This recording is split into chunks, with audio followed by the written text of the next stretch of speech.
సీతారామ కళ్యాణంలో మనందరం భాగస్వాములు కావడం మన అదృష్టం. ఎప్పుడు కూడా రాముడు అనగానే మనకు గుర్తొచ్చేది రామరాజ్యం, సుపరిపాలన.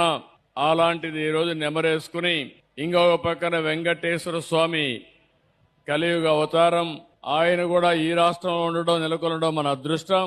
ఒంటెమిట్టలో సీతారామ కళ్యాణం జరిగింది.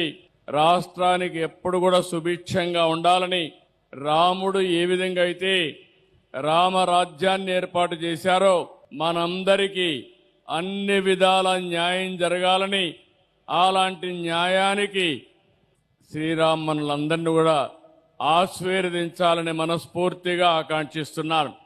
ఒక సుఖ సంతోషాలు, మనందరికీ సంపద ఇవ్వడం, ఆరోగ్యాన్ని ఇవ్వడం, ఆనందాన్ని ఇవ్వాలని శ్రీరాముడిని ప్రార్థిస్తూ, అదే మాదిరిగా ఈ టెంపుల్ మనం చూస్తే ఒకప్పుడు మనం అందరం కూడా సమైక్య ఆంధ్రప్రదేశ్లో భద్రాచలంలో కార్యక్రమాలు నిర్వహించేవాళ్ళం.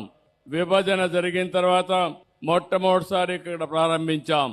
ఆ తర్వాత తిరుమల తిరుపతి దేవస్థానం దత్తత తీసుకుని ఈ ప్రాంత అభివృద్ధి ప్రారంభమైంది. ఈరోజు రెండో విధంగా ఆలోచిస్తే ఒక పవిత్రమైన రోజున అమరావతి లోకసభలో చట్టం చేశారు. మనందరికీ రాబోయే రోజుల్లో అమరావతి మన రాజధాని, దేవతల రాజధాని అమరావతి.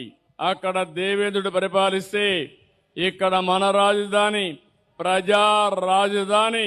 రాముడు ఏ విధంగా అయితే రామరాజ్యాన్ని ఇచ్చాడో రాముని యొక్క ఆశీస్సులతో మీ అందరికీ న్యాయం చేయడానికి, అన్ని విధాల ధర్మాన్ని పాటించడానికి మీకు అండగా ఉంటామని మరొక్కసారి మీ అందరికి విజ్ఞప్తి చేసుకుంటూ, మరొక్కసారి అందరికి కూడా జై శ్రీరామ్, జై శ్రీరామ్, జై శ్రీరామ్.